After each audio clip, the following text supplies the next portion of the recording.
the SPS Digital Learning Hour, brought to you by the Digital Learning and Assessment Department. We're coming to you today from a conference room in Central Office, bringing you the latest news in Springfield Public Schools in regards to technology, along with inspiring interviews from teachers who are using technology in the classroom.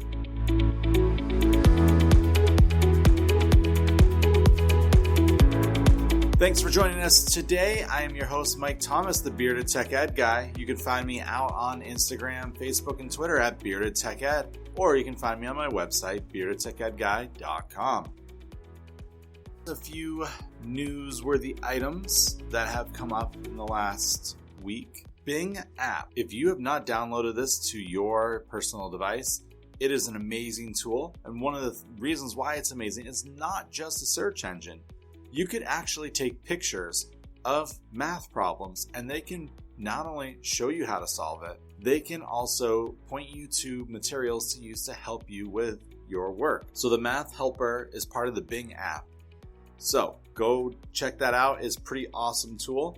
If you missed the latest blog post, it's all about the telltale heart and working SAMR into that and what SAMR is. If you're unaware, SAMR is a model designed to help educators infuse technology into teaching and learning. This was popularized by Dr. Ruben Puntadora. The model supports and enables teachers to design, develop, and infuse digital learning experiences that utilize technology. The goal is to transform learning experiences so that they result in higher levels of achievement. I, of course, while that sounded very smooth and elegant words from my mouth, I didn't actually create that quick recap. That was from Kathy Sharrock's website, which is also a great place to go. I even linked to that in the article. So check those things out. So that's it for our news this week. I hope you found some things that are useful to you. If you ever are wondering what is the latest and greatest, just follow me out on Twitter. I'm always reposting or posting on things that I have found. Coming up next is our interview of the week.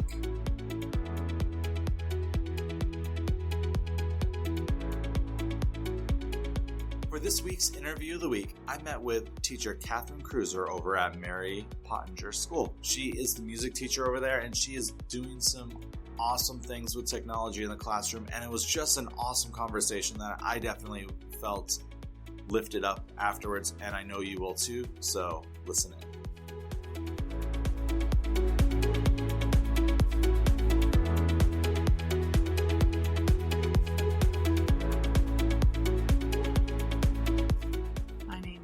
Kruser. We're at Mary Pottenger School here in lovely Springfield. I've probably been teaching now overall like 20 years, which is really hard to say because then that makes me feel really old, but true. And about 15 of them here in Springfield.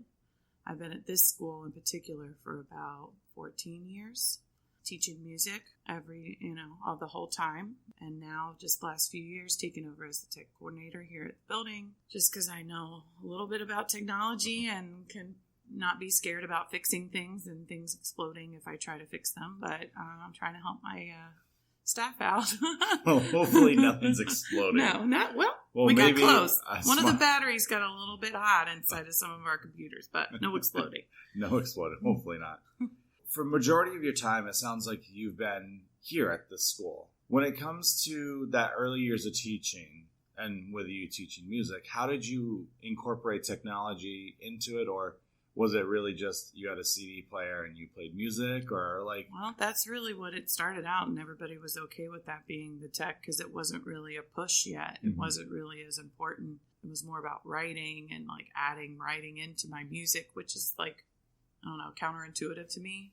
I'm a very up and moving kind of teacher. The kids do not sit for 40 minutes. If I had my own space, there would be no chairs, no desks, but now that I'm in the room, I just kind of have to deal with that situation that's given to me. But it was just put a CD in, we had books, and you got out the books, and that's what was the expectation level. But very rarely do I get out the books anymore. We're moving with videos on the screen. We're using the smart board. We're interacting with things using the touch screen. We're using computers, going to websites, creating projects using PowerPoint to help extend learning, talking about form and music. So we're just really trying to stretch what that looks like, what tech looks like in a music classroom, because I think it's got some really awesome things to do. Yeah, so early years of using the CD player, that was what that was technology. Other people thought that was the technology. Wow. I know, moving up in the world. Instead of, I'm classically trained, and I grew up playing the piano since I was 5 years old. And that's how you accompanied your class. Mm-hmm. You would sit at your piano and play, and the kids would sing, and everybody would be happy. But, I've morphed from doing that type of very static, me in one place and the children in one place, to I taught myself how to play guitar over the summer and use YouTube videos to get me going in the right direction, because I don't play the guitar naturally, but that way I could move around the classroom and be more mobile in the classroom too. Okay, let's use some recordings in there, here and there. But I really feel like that's good for the kids to hear that. Like, you make music too. It's mm-hmm. not just a CD. It's not just a recording. Right. That I'm a musician before I'm a teacher, before I'm anything else. So yeah. That's important.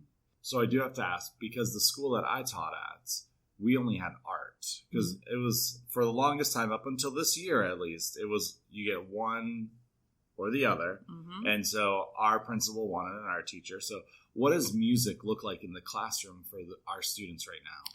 Well, on a side to that, and I'll come right back to it, but I'm very excited about this new initiative that's in Springfield with the push towards the arts. Oh, yeah. We went from having 5 people in our elementary music group to literally 20 people in that group. Mm-hmm. And I was like tearing up. I was so excited in August PD, because now, yes, some of them are at 2 schools, but now we have this much bigger group of people to help bring mm-hmm.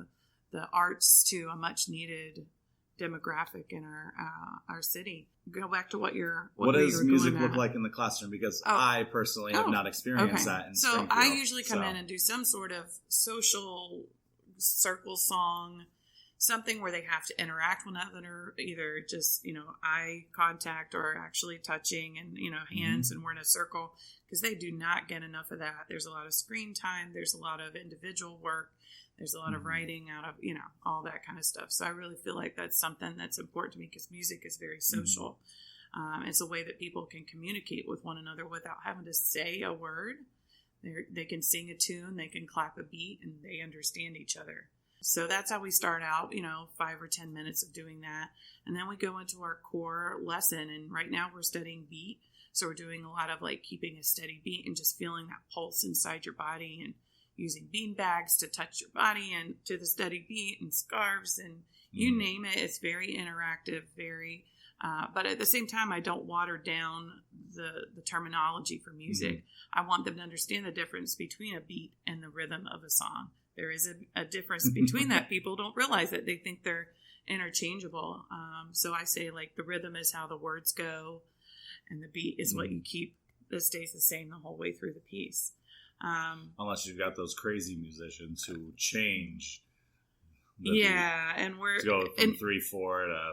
Well, and that's funny that you say that, because even in 4th and 5th grade, we're talking about mixed meter. We're talking about syncopation. We're talking about how those rhythms weave themselves throughout that through the beat. So it's really cool how I get to see that progression from kindergarten of, can you keep a steady beat? Can you tell if a song has a beat or not? Because there are some pieces. They're just really like morphing all over the place, crazy. And then after we kind of hit our core, then I know they've been sitting a long time, like in their classroom. And that's why I'm more up and moving. I try to do that. But we have like go noodle things that we do, and like just dance with the older kids and just get them moving, get their body moving, get that blood flowing in their bodies so that the oxygen can work, and, their brains are functioning a little bit better. And I think I think most times, I mean, I'm not perfect, but I think most times I hit most of the boxes that I want to hit with them, and they have a pretty good time. Yeah. So. That up and moving is so important. I remember when I was teaching, before the day of MCAS, any of those days, we would start our day out with just videos. And for the most part, I usually tried to let them pick the songs. After a while, I got sick of the Gummy Bear song. Oh, and my I know the words to that, and the peanut butter jelly time. Da, da, da, da, da, da. Yeah. Exactly. But what I did see is, once the students had that done, like they ate their breakfast, and they got up and they danced, and they did all the other things they need to do before the test. When they sat down for the test, they were more focused than the years that I didn't do that. Yeah. And I don't know why it took me so long to make that connection. Maybe because I worked in a school without a music teacher. There you go. We're there to help support you in that. But, I see that connection. And I also feel like it's kind of incumbent on me because of the demographic that we work with, that, as classically trained as I was, I want to impart that on them, that's where things got started, and Bach and Beethoven and Mozart. Those are like the core ones. But at the same time, what they listen to is valid and important too. We were just in a second grade class yesterday, and I found this ridiculous video of Old Town Road being sung by a rubber chicken. No lie. And it was just quack, quack, quack, quack, quack, quack, right? So I can't play the original song. Yeah. But I can play that has the accompaniment with it that sounds just like the original, and do the rubber chicken singing it. So they're keeping that beat. And I said, yes, we can all think the words in our head, and I know you know it, but we have to keep listening to that rubber chicken. So that's how, incorporating, making it now for them. And I think that's really important, to hook them in. And then you throw a little bit of that classical in there, and those terminology words, and make those connections for them. So they're not just thinking music is right here, right now in this classroom. It's everywhere that you go, and it's outside, and I should be listening for these things and what I listen to outside of school. So that's important to me. I think that's why I like it here in Springfield, is because it challenges me to constantly be figuring out, what are you guys listening to now? And I have some kids that I go to, I'm like, what's the new song? Can you tell me? Like, what's the good thing coming out? So I keep my ears open and ready to hear what they're listening to too. I know, because I play music. I love music. And so I tried to incorporate that when I was teaching. So a lot of times when it was independent work time, we would listen to Vitamin String Quartet, because they would play, on Spotify, they have thousands of songs that are current and past songs that is just strings. Right. So it still gets that classical music sound to it, but it's songs that they know, and so I can see them humming along as they're working. Right. And groups like Pentatonics have really just been a huge hit. Piano Guys, I don't know if you've heard of them. Yeah. They're phenomenal, and they make these amazing videos that go along with what they're doing. And I don't always show the videos, but I usually go with the music first. And, if we're drawing or something like that, like, what do you think this person's trying to emote from this piece of music? If we're talking about major and minor and that kind of thing. It's really, and they come to me with stuff, and I'm like, okay, well, let me go check it out, and I'll come back to you. So I'm totally open to that. Bringing those types of things to them, I think it's awesome. Yeah, you had mentioned early on in our talking now about having to do writing with music. So no, I actually have something that I did in my classroom, which happened to be happening on a day when we had our supervisors from central office coming into the classroom. So it was very interesting to see their faces when it was a creative writing piece where we watched a video and they had the lyrics to the song, and they had to come up with their own story that went along with the lyrics to the song. And it just happened to be the Titanium song. And so when all of the central office people walked in, it was right as we were listening to the song. So it was a little awkward, but I ended up just having my lesson plan out because we knew that they were going to be there the next few days. And so I just handed my lesson plans and I went back. And so it was very interesting to just see their observations, and then the students' work afterwards when they were asking the students what they were doing. They were able to be very detailed about everything, which I was like, yes. That's amazing. But it was just one way that as a regular classroom teacher, I was trying to work music in. What was it like, or what is it like? Because writing is still kind of a big thing in the district. It is. What are ways that you have incorporated writing into your classes? Well, I have incorporated this year, especially since I'm on a CART for the very first year, going from class to class. In my 4th and 5th grade, and I'm going to start it about halfway through with the 3rd grade, halfway through the year, as listening journals. And this unit, I've had 4 pieces of music that I've chosen, more modern stuff. Be Happy by, oh my goodness, it's gone. will.i.am. It was just on Songland. That was on TV not too long ago. It was chosen as one of the pieces of music. Yes, so. Fantastic. I loved just seeing the process that they go through. Like, to be a fly on the wall in some of those music studios would be amazing. But anyways, that was one of the pieces that I use. That's kind of like our mantra this year. We're going to use that song in Community Circle. But using it as a mindful moment also. Like, what are these songs trying to tell you? So I picked 4 songs that all had a be kind aspect to them. I'm going to be a friend to this person. Those kind of, ties that do all this. So I just ask them to write 3 or 4 sentences about what they think the song is trying to tell you. And I give them little sentence starters that they can choose how to start their little 3 or 4 sentences. But it just takes like 5 minutes at the beginning of class. Gives me a chance also to get set up in the classroom, ready for the class. And, it gets them really listening to specific things. And as we go out through the school year, I'm going to change what we're listening for. Like, it might be what instruments you hear in that piece of music, or, tell me about the beat of this piece, or, something that ties into whatever we're talking about.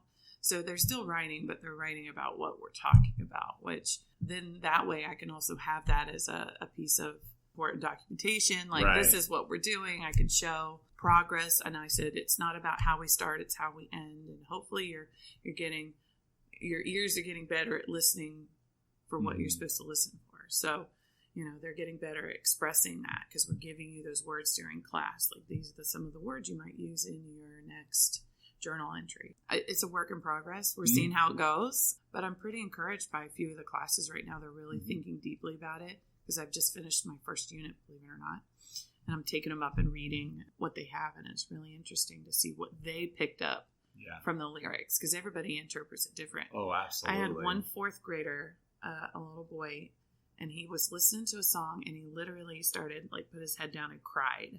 And I'm like, I gave him a second and I went over to him and I'm like, are you okay? And he was like, yeah. He said it was a really emotional song. It really touched him because his father had passed away. And I said, I have had my father pass away too. So I can, be empathetic to you. And I understand that. And we had just like this whole moment and it was really awesome. And I told him, I said, music can be really emotional. And that's why people write these songs. They're trying to emote these things that have happened to them or they have been part of. So I'm glad that even though I don't like seeing a child cry because of something we're doing, I know it was, it was an emotional thing. It wasn't like anybody was mad. It was a good cry. It was a good cry. So I love to see that kids are making that connection to their emotions, in some way. Even if it's not me. We have a fantastic art teacher here. We have an amazing teacher also that's kind of doing some STEM projects and doing some expedition learning kind of things, and just any way that those kids can help move through whatever situation they're in their life or whatever, good, bad, or in between. I think that's good because it helps them kind of get through all those emotions. Well, I'm going to totally shift gears now after that really heavy emotional talking. You mentioned that you have been classically trained, and with doing that, you had played piano. You learned guitar over the summer. Did you used to travel with a keyboard, or because I play bass, and so bass guitar, not stand-up bass. I haven't learned that yet. I imagine that keyboards are smaller than a piano, so I don't know if there's like a lot of different things going on. Well, because I was in a space, I had an actual room until this year in particular, so I had a standing keyboard that I could just run over to at any time and use it. So I'm already starting to think in my head, like all the lessons that I have that involve me going to the piano or the keyboard. I'm like, holy cow, what am I going to do? Because first of all, it's electronic. So it's going to need to be plugged in. And there's only so many plugs in every room. That is true. These buildings are old. And I love that there's this push for technology, but at the same time, it's just like, it's a real struggle some days.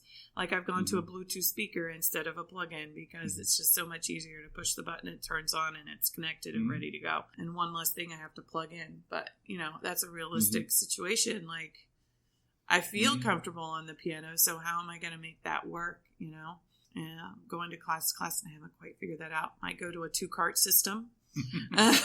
Where I just, put one cart with all my instruments on it and stuff that I need, and the keyboard would sit on top. But yeah, the keyboard to me is just very different because it's not a full keyboard, and I love a Steinway.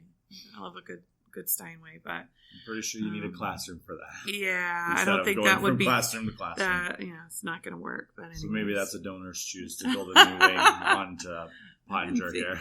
I'm thinking about how I want to incorporate a DonorsChoose. Like if I want to go to the ukes, because there's a lot of kids I think could do well with the ukuleles, but I don't know if I'm just hopping on the bandwagon. Everybody's doing it, so. Yeah, the ukuleles are fun. They are, and we have they're only 4 strings, and they're tiny for the kids' tiny hands. for their hands. So we have a 4th and 5th grade chorus that I've had for the last few years, and we go out and we used to do Tower Square in December, and we also, I think it's important as another aspect of our community to help go to places like a senior living facility, the veterans home, stuff like that. And I think the kids really get a lot out of it. We went to Reed's Landing last year. We went to the veterans home in Holyoke. So I think that's really where our heart lies in trying to get out and go do things because my principal's like, you need to get out and go do more of that. We would be happy to help you do that, because buses are expensive, all that kind of stuff. It all plays in. But I'm excited to get that started soon. Yeah. I had thought before I moved into the position I am, of trying to get ukuleles for my classroom because I thought it would help with the writing, actually. Wow, that's but so cool. It never ended up materializing because I moved positions. So I'm a big fan of ukuleles. There's a lot of great ones out there. It's different. I than can play like guitar. 2 songs on it versus the guitar, which I can play a bunch of songs on. I mean, then again, guitars, if you can play GCD. With an E thrown in every so often, you can pretty much play any song. Yeah. What advice would you give new teachers, especially because now in the district we went from, as you said, 5 to 20? Yeah. What advice have you given them, or would you give them if you had the opportunity? Well, I don't know if I would give them advice. Just be open. Like, these kids are so capable of so many amazing things, and try not to pigeonhole them. Because they're going to do this, and this. That there's no bubble around what these kids can do. You can't rein them in like that. So just to be there for them as a support. Like, I looked around the room and I was the highest ranking person in the room, which kind of made me feel like, hey, I gotta make sure all these little babies, they know what they have, what they need. They feel supported. They feel like they want to stay here. We've got them here. We need to keep them here. Right. So we opened up a Microsoft team while we were at PD just for the elementary music teachers, and we've been sharing back information and just, if anybody needs anything, like how do I order stuff? How do I, I need this. How do I get this? Because some of them hadn't even been to their schools. When I had seen them in August, they had just been hired within 24 hours. They didn't know what kind of equipment they had. They didn't know what they were walking into, but they were excited and they were going to be there on Monday morning ready to go. So just being there for them and letting them know that these kids are capable of doing a lot. I think that's really important for them to know. Well, I don't want to take up too much more of your time. We do have to start the school day at some point. I know. So it's been a great conversation. I really appreciate it because I feel like I learned more about how music works in Springfield, having not had a music teacher in my building. And I'm excited to see what's going to happen this year now that every elementary has music. I know. So. I'm so very excited about that. And thank you for coming. I appreciate it.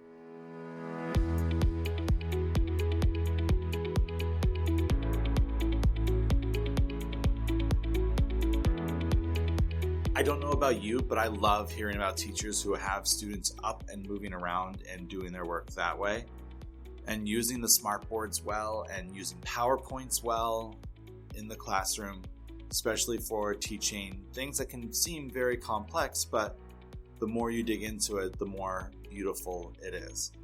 I love the fact that she gets her classroom going and moving with either Just Dance or Go Noodle, a couple of great tools that if you're not using. And like I did say in the interview, I used Just Dance with my students before MCAS on MCAS days because I wanted them to be loose, ready, and their minds flowing. Because on a normal learning day, I would already have them up and active to begin the day. When it comes to MCAS days, you have to sit and the students have to sit for a long period of time, and you just want them to be up and moving and not be lethargic after having breakfast. So I'm just going to plug that again because I think it's a great way to work in the classroom. And let us know what you think about ukuleles in the classroom. I'm a big fan of the idea. It sounds like Katherine Kruser here is thinking about getting them for her classroom too. I think for her, because she has to travel from room to room, I think it would be an easy thing to pack up and travel with. But let us know what you think in the comments below or wherever you're listening to us. You can always just send us a message out on Twitter. Thank you for listening. If you would like to support this podcast, head over to iTunes, Stitcher, Spotify, or wherever you listen to us. Make sure you're subscribed there. Share it out with your friends. Leave us a review. Give us a rating. Let us know what you think. It would be very much appreciated. And if you did love this episode of the SBS Digital Learning Hour, I would love to see you share it out on whatever platform you listen to us on. Coming up the next few weeks, we have a few more great interviews. And then I'm even going to have a chance to talk about my presentation at MassQ, which is a great conference for technology, where I will actually be talking about the show and the things that we're doing to give teachers voices in the classroom. So thank you again for listening. I'm Mike Thomas, the Bearded Tech Ed Guy, and this is the SBS Digital Learning Hour.